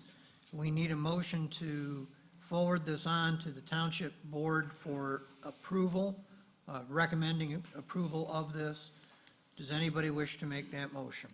We can add language about hybrid facilities to this draft at present. We don't need to make it another exercise. I would very much favor that. That's what I was going to say. If we're going to move this on, we might as well fix the holes that were brought up. I think she makes very valid points, and I think that it could be an easy fix. I also think this first sentence still needs to be edited, that there's two parentheticals together, but that doesn't seem like it's a correct phrasing, so that being amended as well. I would almost prefer that we just table this so we can add the additional language. The public hearing can be resumed when we bring it back on September 10th. I think that would probably be the best, allow the public to see the amended form. and allow any additional comment on that to make sure that we've buttoned up all of our holes. I think that would be a very good idea. And as such, I would make a motion that we table this before us and bring it up at a later date. Second? Mr. Chairman? Yes. Just a procedural issue. Could the motion please state the date? Otherwise, it would have to be renoticed. Yes, Jody, can you help me on that? Because our September meeting is already quite occupied. It should not, I mean, it's related to the work we're doing on September 10th. So we could, We could bring it up at that time? yes, yeah. Okay. Then I would amend my motion to include the date of September 10th. Second? All right, we're, motion to table this ordinance, proposed draft ordinance on solar systems till the next meeting on September the 10th. All those in favor signify by saying aye. Aye. All opposed? Motion carries. All right. Item number 10, other business and updates. Consider, You forgot 8 and 9. what was the public comment on? Didn't we? Well, we have 3 Oh, public sorry, hearings. yeah, okay, you got it. All right. Nice try. Going to open the, yeah, tried hard. Going to open the meeting for any public comment on any issue that any of you wish to make. Good evening, Rob Morrison, Oshtemo resident.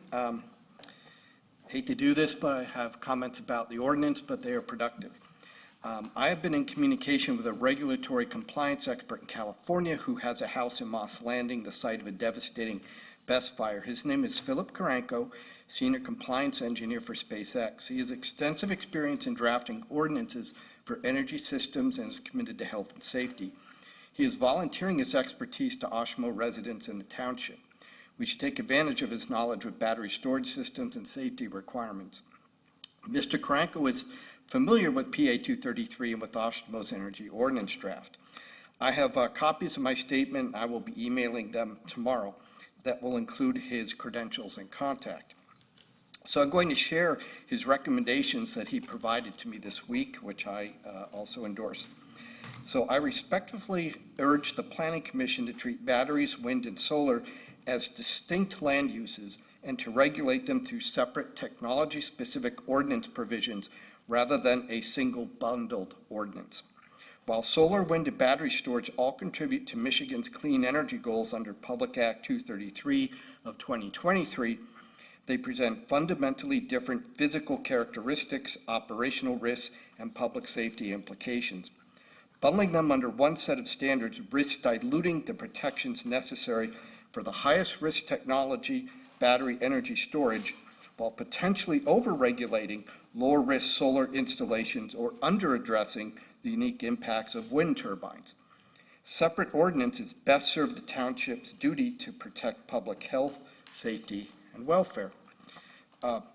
He did include other pieces which I don't have time to read in full. He has distinct characteristics and public safety profiles. Each technology poses unique challenges that demand tailored regulatory responses. He also identifies problems created by bundling these three technologies. A single energy system that attempts to cover solar, wind, and battery creates several practical and safety problems.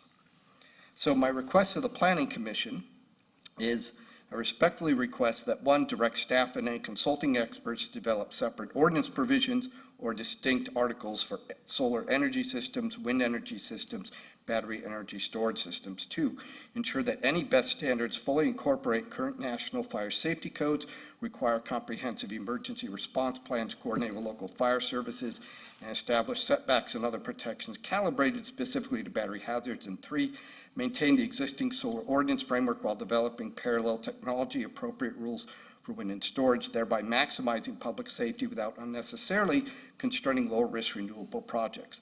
Separating these ESS-related projects is not an obstacle to clean energy. is the most effective way to ensure that renewable development in Oshtemo proceeds safely, transparently, and with the full confidence of the community the Planning Commission is sworn to protect. Thank you for your careful consideration and for the substantial work already underway to craft science-based regulations. That's it. Thank you. Thank you. Thank Well you. done.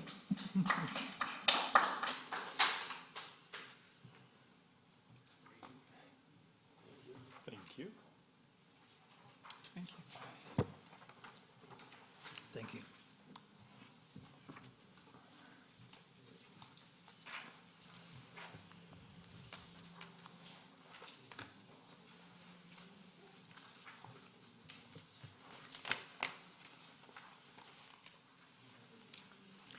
Anyone else wishing to make a public comment?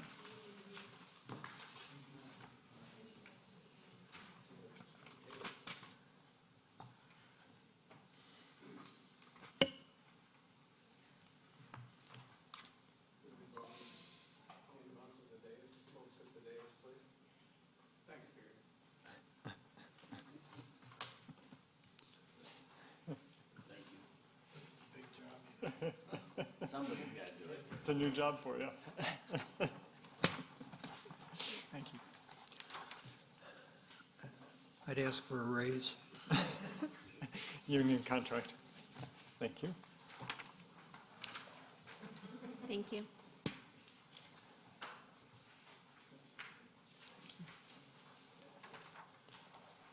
No, thank you.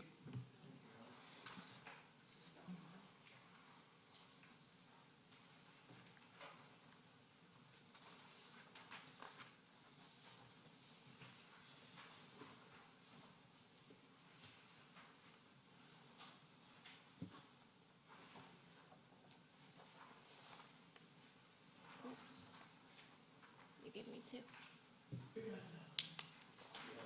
Thank you.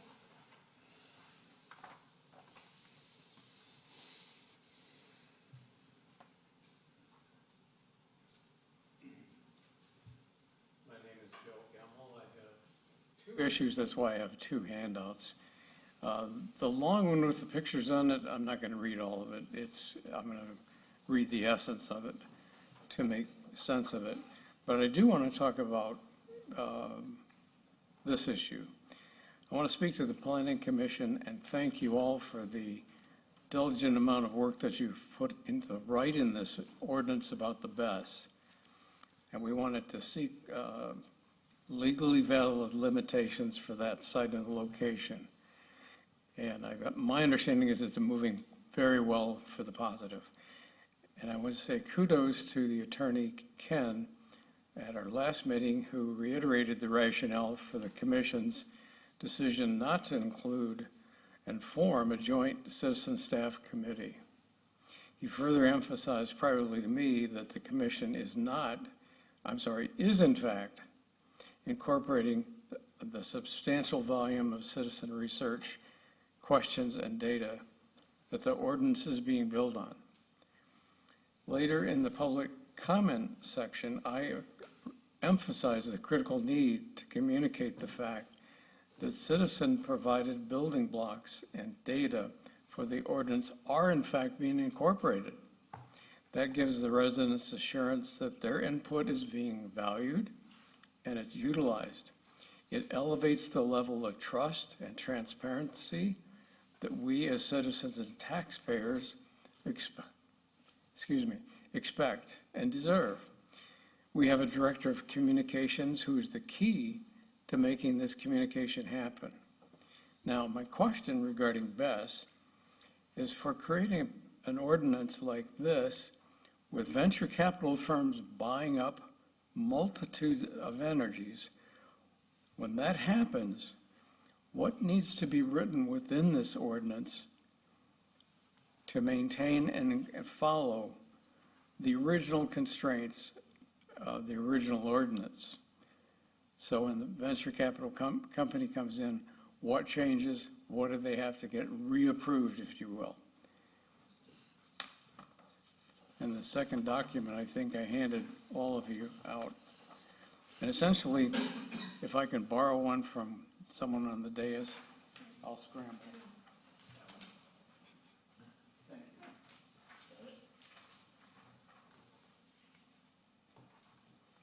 It is a page and a half, so I won't read the whole thing.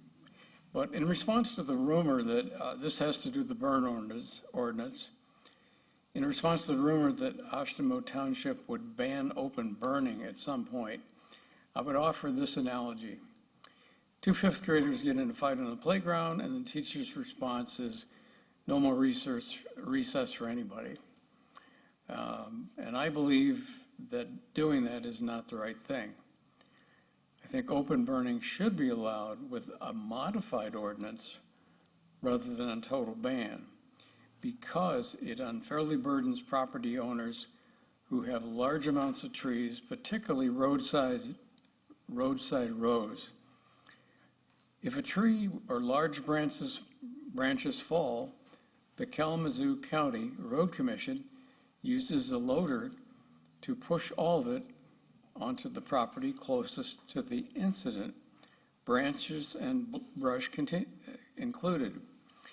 As a result, the tree owner suddenly becomes the owner of the property and the sole responsibility. If banning is burned, the owner must then bear the full burden for a tree they did not own.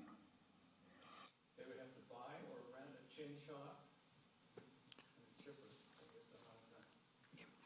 Thank you for listening. The rest of it's in writing. Thank you.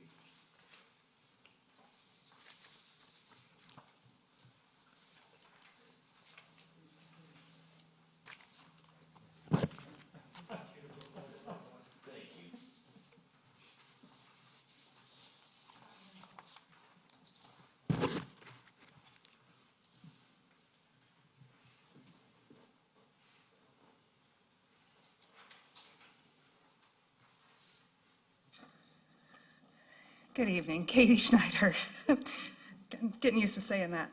I wanted to bring forward, I don't know if anybody else was following the MPSC cases today. One of the things that just happened was one of the first PA 233 cases came through the MPSC today. That was a contested acceleration solar case. It's a 90 megawatt solar project that crossed Leslie, Onondaga, and Vevay townships. This was highly contested.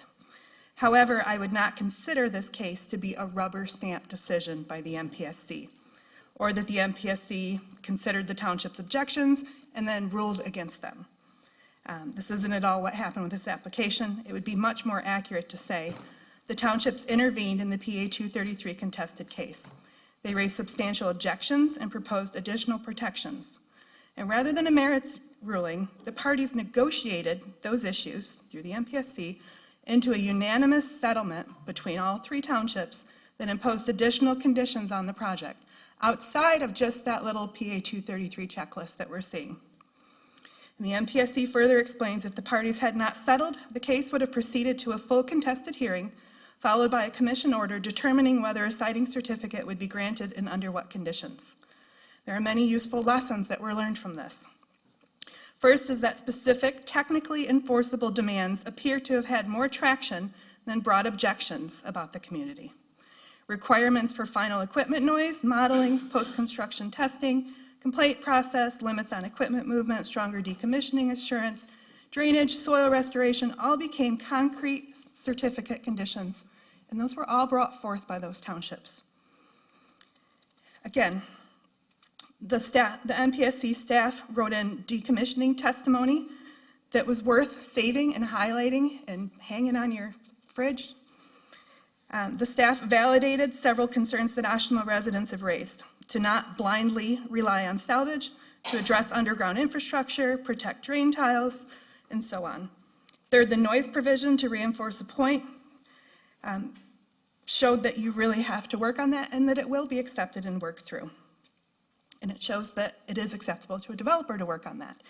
Again, my main point here is that we've heard for the last year, we need to give them what we want because the MPSC is just going to rubber stamp it right through. And this case showed otherwise. I know I enjoy light reading. There was about 219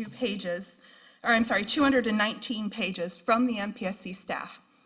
And those were just their staff members. That did not include other testimony that was brought in. It didn't include everything from the townships that came in, all of their interveners, any rebuttal testimony, any of their professionals that they brought in, their discovery, all of that, none of that was in there. This was just the MPSC staff writing up 219 pages. I will say, it was still a yes in the end. So, is that a good thing? I think we know my opinion on that. Yes, the developer still got the project, but the townships also were able to really negotiate it. Vive had picked a zone that they were willing to accept it in. And the MPSC didn't just steamroll them, as we keep hearing. They accepted that zone as acceptable, and they all were able to work through that. So I just want to note that and share that, because I know we've got a lot of pressure on us not to get rubber stamped, don't get steamrolled. And this was the first real PA 233 contested application to come through. And I'm going to give you guys each of these.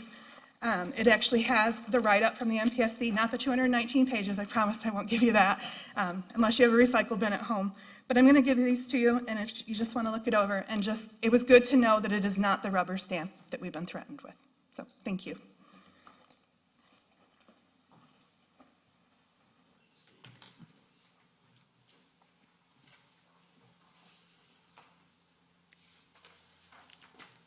All right, seeing nobody else coming forward, I declare the public comment section of the meeting over.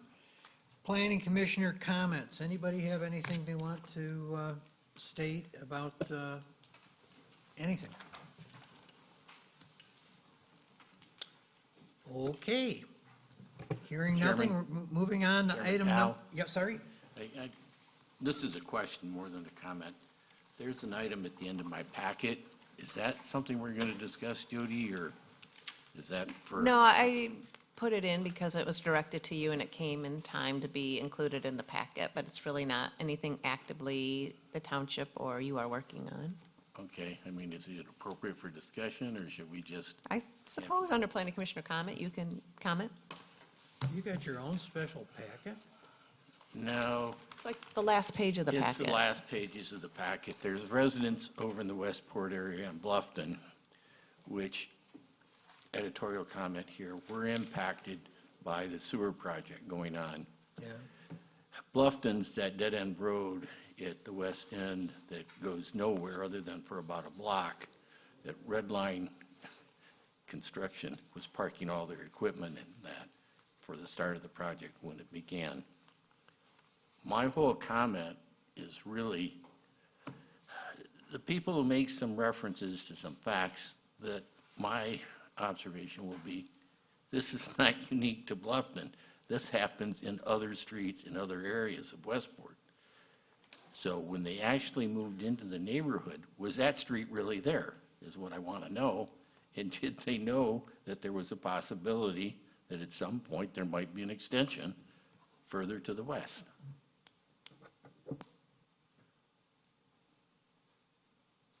Oh, I can answer that. It's kind of you and the planning department. I don't know. Okay. I'm just asking. This is a curiosity question more than No, anything. a few months ago, the developer of that neighborhood was at the township board meeting, and he came up to the podium and he said, I always knew that street would be extended. That's how I laid the neighborhood out. That's, unfortunately, that's kind of what I thought. But I didn't know. Is there anything that the staff responds back to these neighborhood residents, saying that there were a number of them on the signatures? These questions have come up at the community conversations, and if it's not already on the question and answer section of the township's webpage, it will be a response to these comments. Coming from Public Works, it's really a Public Works issue at present.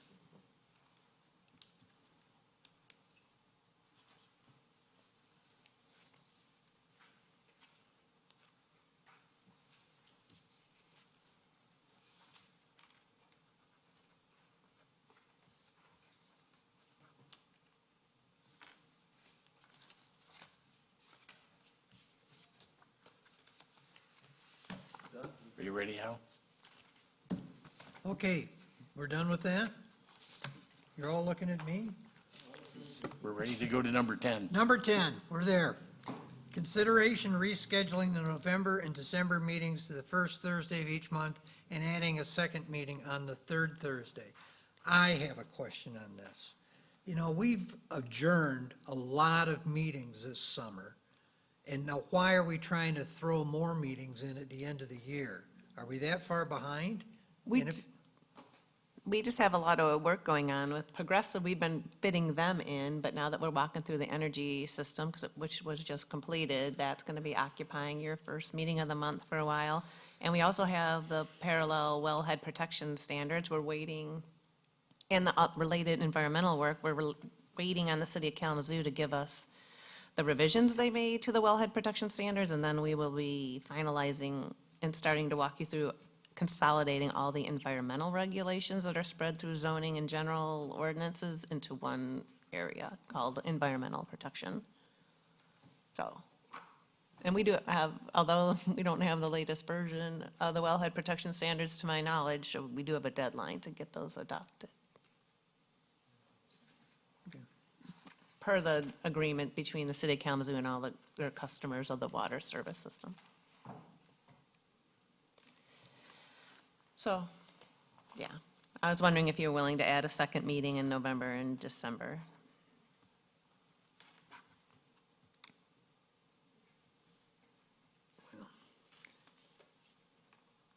Does anybody have any comment on that? I mean, traditionally what we do, we only have the one meeting in November and one meeting in December.